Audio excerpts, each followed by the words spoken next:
Well, hello, everybody. Welcome. My name is Joe Wos. I am a cartoonist, storyteller, animation historian, among other things. I'm going to talk a little bit about my career, how I got into cartooning. I'm going to do some drawing. I'm going to also do some drawing instruction to teach you how to draw. And I'm going to start just telling you sort of the main things I'm known for right now.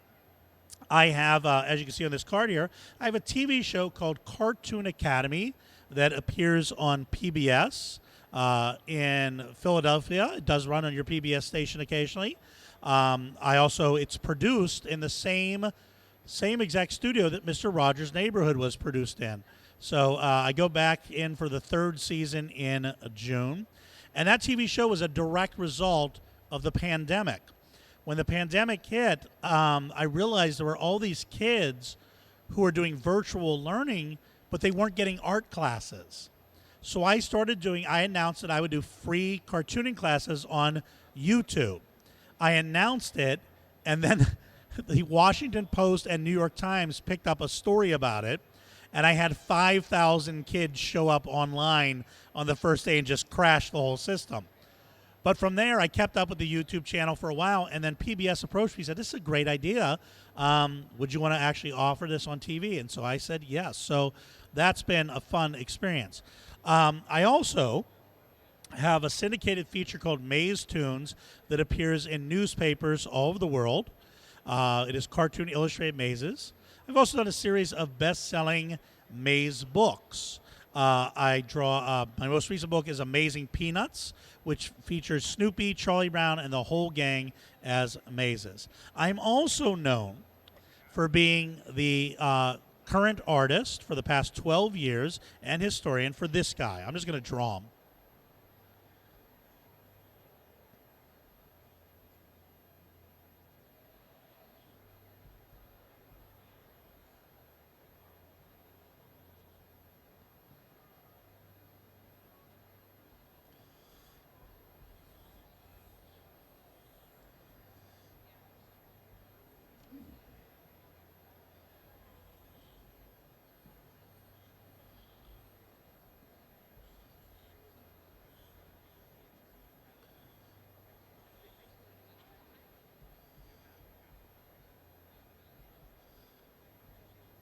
This is also a generation test. Yeah, Charlie the Tuna for StarCast. I've had the great pleasure of being their artist for the past, 12, 15 years or so. Most recently, they moved their headquarters to Virginia, and I got a chance to do a mural of all their characters. I also wrote what's called the Character Bible, which sets also the rules and guidelines for each of the characters. So it's been great fun working with them and traveling to Comic-Cons. And I have people show up with cans of tuna fish for me to draw Charlie on, which is awesome. Funko Pops, I sign a lot of those. But the cans of tuna is my favorite thing. And yesterday I got to meet somebody who was actually named after Charlie the Tuna. His parents actually named him after Charlie, and he got a Funko Pop, and I drew a picture of Charlie for him, and it's been great fun representing Charlie at all of these events. So I have a few kids in the audience, a few adults. I get this question all the time: is how did you become a cartoonist? Well, when did you first express interest in cartooning? So when I was 4 years old, my parents caught me drawing on the walls with a crayon, and they didn't yell and they didn't scream. They taped paper up on the walls and said, "Go ahead." And I've been drawing ever since. And I have found that that's actually one of the most important things that I like to share with the young people and parents especially, that you need to become a successful artist. You need talent, you need skill, but the most important thing you need is encouragement. Good parents, good teachers, good friends, good fans who say you can do this. So it's very important that if you have a young artist in your life, that you encourage them that yes, this can be a real career. And even if it doesn't become a career, it's a wonderful talent and gift to have. Now, at age 4, though, I didn't know then I was going to be a cartoonist. I didn't know I was going to be a cartoonist until age 5. Okay? I didn't know I was going to be a cartoonist until kindergarten. because up until that point, I wanted to be a steel worker like my dad. My dad worked in a mill, Edgar Thompson Works, in Braddock, Pennsylvania. It was the very first steel mill. It was Carnegie's first steel mill. And I grew up in a time called the 1970s. Some of you may remember it. It was in all the papers. And in that era of the 1970s, there were two things we lived in constant fear of, and one we had no fear of. The one thing we had no fear of was pollution. We just did not understand the concept. So when my dad would point to where he worked, I would just see these clouds of smoke. That was it. That would fill the sky. And my dad worked in a powerhouse. I thought, that's cool. My dad makes power. Everybody wants power, but my dad's the guy who makes it. And back then in Pittsburgh, the streets would glisten with sparkly, pure carcinogenic materials. But I remember it being very beautiful that the sky lit up bright red every night. And here it was just this horrible, horrible pollution. By the way, the two things we were afraid of in the 70s were we were very, very afraid of nuclear war and the metric system. Those are the two things we were afraid of. But pollution, not afraid of. So I wanted to be a steel worker like my dad. So in kindergarten, Mr. Weaver, who was my art teacher in kindergarten, loved cartoons. And he collected cartoon art, and he collected signatures by famous cartoonists. And we had an assignment to draw where we wanted to work or what we wanted to be when we grew up. And I knew what I wanted to do. I wanted to be a steel worker like my dad. And he said, I want you all to take your time, make this look beautiful. I want you to really sketch it out. I want you to put lots of, this is kindergarten, lots of color. Think about the shapes. Think about the character. So I took a piece of paper and one black crayon, and I drew this. I filled the page. I covered the page with smoke. This is what I saw when I looked at the mills. So I just covered the page with this, and then I turned it in to Mr. Weaver, and he lost his mind. He started screaming at you, you don't know what you're doing. You can't follow instruction. You were supposed to draw what you want to be when you grew up. You should be ashamed. When your parents come see this tonight, they're going to be so disappointed in you. Go sit in the corner. And I just cried. And when I went home, I begged my parents not to go to the parent-teacher night. Now, my parents knew I loved to draw. So they showed up at parent-teacher night, and all the kids had their artwork on the walls, all but one kid, me. They didn't put my drawing up because I didn't follow instructions. And so my parents asked Mr. Weaver, where's Joey's drawing? And they said, Mr. Weaver said, Joey was supposed to draw what he wanted to be when he grew up, and he drew this. And my dad took one look at it and said, that's the mill that I work in right down the street. How could you live in Pittsburgh and not know that's a steel mill? Because that's what every steel mill looked. It was just smoke in the sky. And my dad started yelling and screaming at the teacher, and the teacher, Mr. Weaver, did apologize for that. But in that moment, in that exact moment, I knew I didn't want to work in the mill anymore. I was going to be a cartoonist for a couple reasons. One, I love to draw. Two, because cartooning, no matter what you draw, you could draw eyes real big, eyes real small, 3 arms. It doesn't matter what it is. It's never, ever wrong. No one can ever tell you you drew something wrong when you're drawing cartoons. If you think to yourself at the end of your drawing, oh man, my drawing looks funny, it's supposed to look funny. It's a cartoon. So there's no wrong way to do it. The other reason I knew I was going to be a cartoonist was because I just loved to draw cartoons. I loved Snoopy, and I loved drawing cartoons. But the third reason, and a very important motivating reason, was I knew Mr. Weaver collected autographs from a famous cartoonist. And someday, I was going to become a famous cartoonist, and he was going to ask me for my autograph, and I was going to say no. That was my plan. Well, my plan worked, because I went back to Ben Fairless Elementary 30 years later and was invited to be a speaker to do a presentation. And Mr. Weaver was still there. And I went up to him. I said, I know you don't remember me. He said, oh, no. I tell all my students about you. Like, oh, that one of our students went on to become a famous cartoonist and everything else. I said, oh, well, I said, I want to tell you a story then. And I reminded him of the whole story of how I became a cartoonist, about him yelling me and everything else.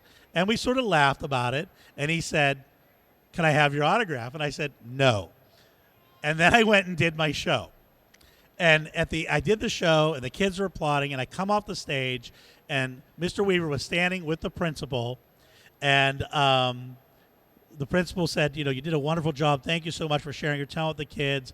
You're an amazing artist, the usual sort of just spill. And then Mr. Weaver leaned in and said, I taught him everything he knows. And he was absolutely right. And so I drew a picture of him that I signed and dedicated to him and wrote, to the man who taught me everything I know. And then underneath it I wrote, sometimes we succeed not in spite of people, but to spite people.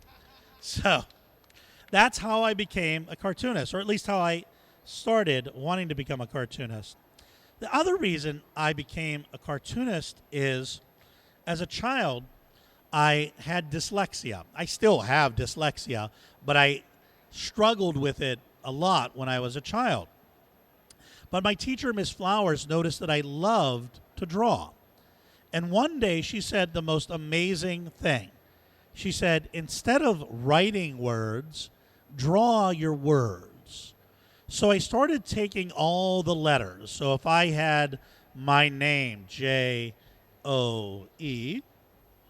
I would stop for a second and think to myself, okay, what can I do with the letters J, O, and E? And I would draw something inspired by those letters. So if I had the word cat, I would turn it into a cat. Whatever I had, I could just take those letters, any letters, and just turn them into a drawing.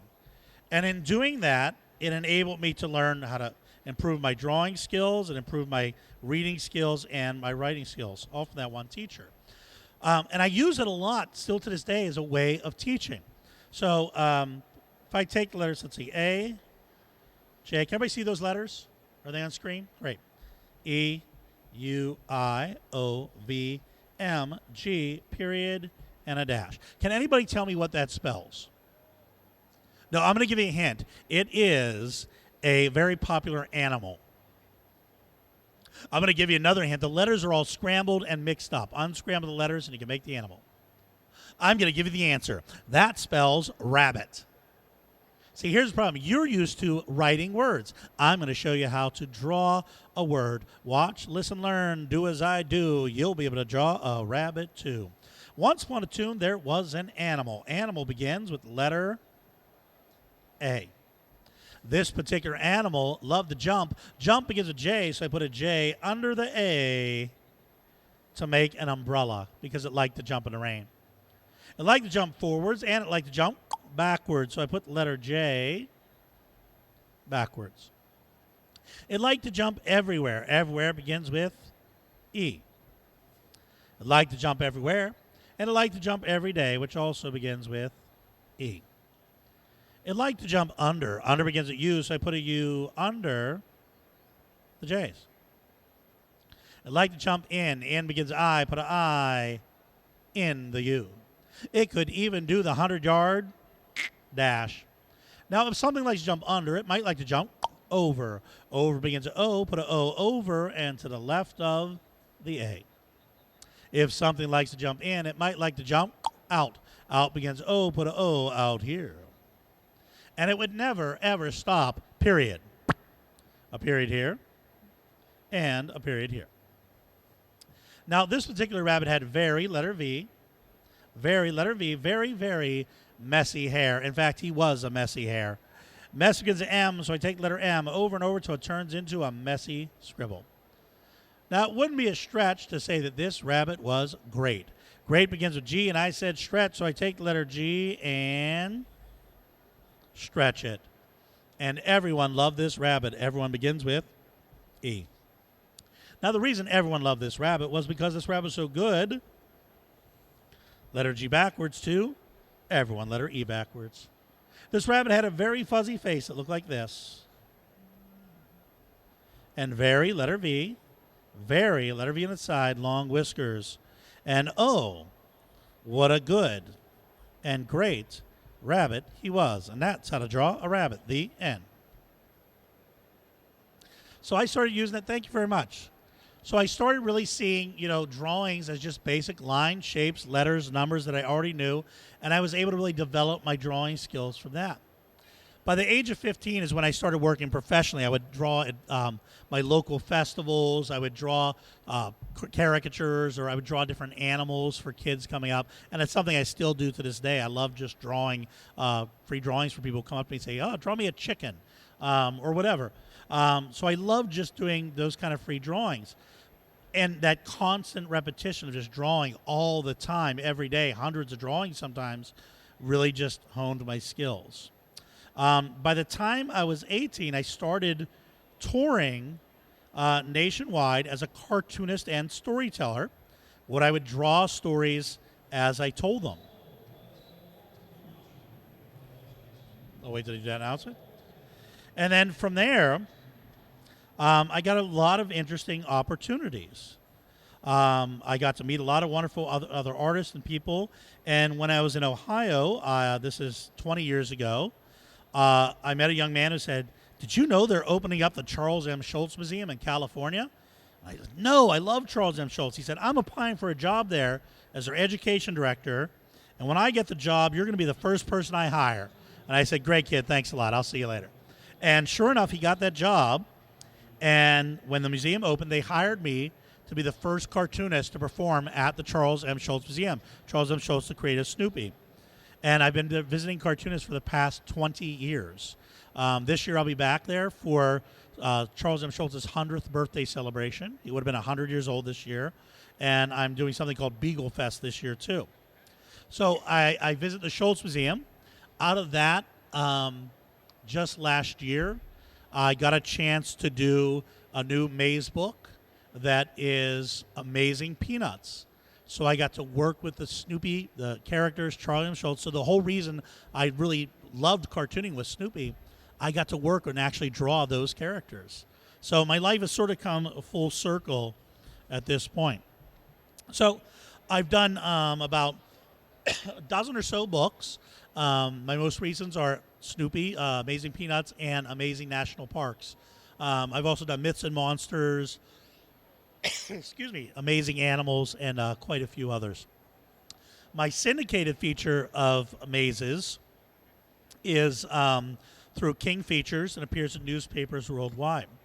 I got into mazes also when I was very, very young. When I was about 6 years old, mazes were very popular in the 70s. And me and my friends would make mazes to challenge one another. And eventually, my mazes just got too tough for my friends, so I just started drawing them for fun. What separated my mazes from others was that I liked to incorporate illustrations into the solvable parts of the maze. So that really made them unique.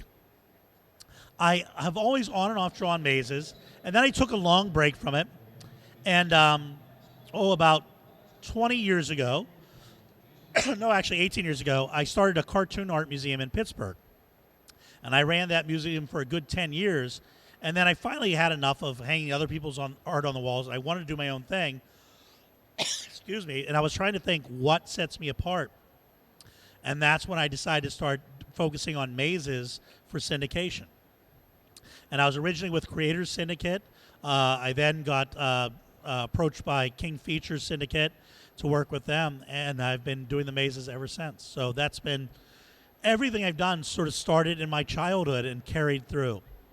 And I think you'll find out with a lot of artists that they are today because they kept a promise they made to themselves when they were 5 years old. And that's one of the things I'm most proud about, is that I really kept that promise as a 5-year-old kid that I would grow up to be a cartoonist. Thank you very much for the water. So I've got about 8 minutes or so left, and I always like to give a chance to ask any questions you might have about cartooning as a career, myself, Charlie the Tuna, any questions you might have at all. I'd be happy to answer anything at all. Yes? So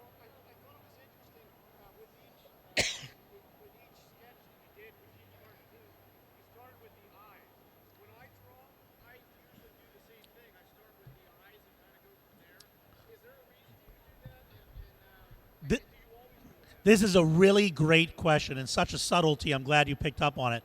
So most artists, when they draw, they'll start sort of with the form and work their way in, or they'll have underlying art. So there's a couple things I need to let you know. First, I only draw in marker. I have not erased a line drawn by hand in I don't know 45 years, purely because I'm left-handed. So when I was younger and I would draw with pencil, or I would smudge everything, and it got so aggravating that I switched to pen and marker only. And then I got to the point where that's the only way I knew how to draw. I would draw in pen and marker. But so that's one of the things about me that's sort of just this quirk. The other quirk is that I always start with drawing the eyes, 98% of the time, most of the time. And it's actually not because of a stylistic choice. It's actually as a result of me being a performer. When I'm on stage drawing stories as I tell them, I break the cardinal rule of storytelling. Always maintain eye contact. Because I'm drawing at an easel, my back is turned to the audience about half the time. Now, I can draw some of it blind. I can draw some things without looking, but I have to go back and forth. So in order to maintain eye contact at all times, I always draw the character's eyes first. And what it does is it humanizes that connection so that you don't feel that I've turned my back on you because you're focused on the character and the eyes. So that's the reason I do it. It's a great way to draw because if you're developing characters, because it gives you an immediate connection, a personal connection to your characters. So that's why another reason I draw the eyes first. Great question. Any other questions for me? We have a microphone over here. If anybody we do. Where wants is the to microphone? take a walk and amplify their voice, feel free. Any other questions for me? Feel free to shout out, or there is a microphone. If not, I'll answer random questions that I make up.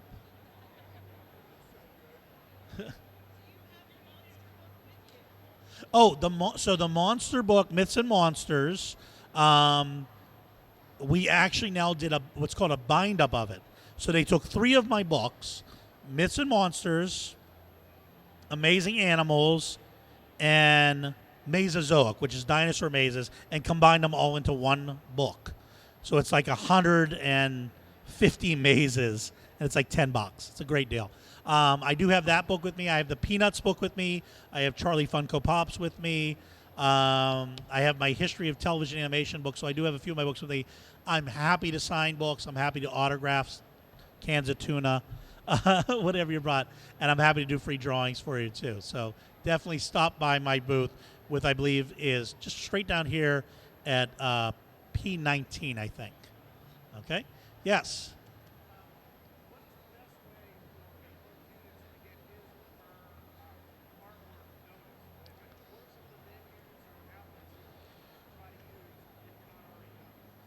So the question is, how does an artist get noticed? Really, these are a great place to get noticed. Having a booth at a Comic-Con really gets you seen by the public, but also by other artists. You know, one of the things about this industry is it is a lot of referrals. It is a lot of, hey, I don't really do that kind of style, but I met this guy who drew Yogi Bear really well, and I know you're doing a new Yogi Bear thing. You should contact him. So a lot of it is just getting to know the other people in the industry. If you're a professional artist, joining the National Cartoonist Society is a great way to get to know other artists and those in the industry. Even if you're not a professional, look at some of the programs that National Cartoonist Society presents online. So that's another great way. It's really just getting to know people and letting people get to know you. And I think Comic-Cons are a great way to do that. And, having a social media presence is always important. And just keep producing art. That's really the key, is you just got to keep drawing always. Always drawing. Never stop. Any other questions for me? Yes. Well, go ahead. Yeah, I'm happy to take more.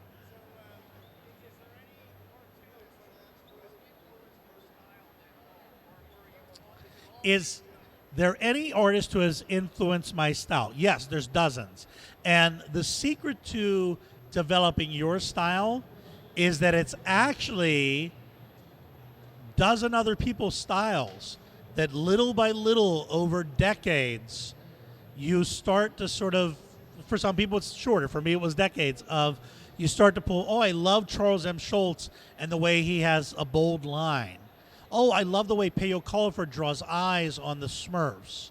I love the way, each of these artists, the animation styles of Lou Scheimer, each of them influenced me in their own way.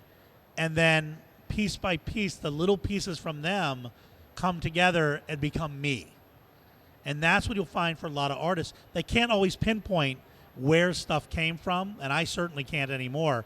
But I know that all those artists influenced me individually.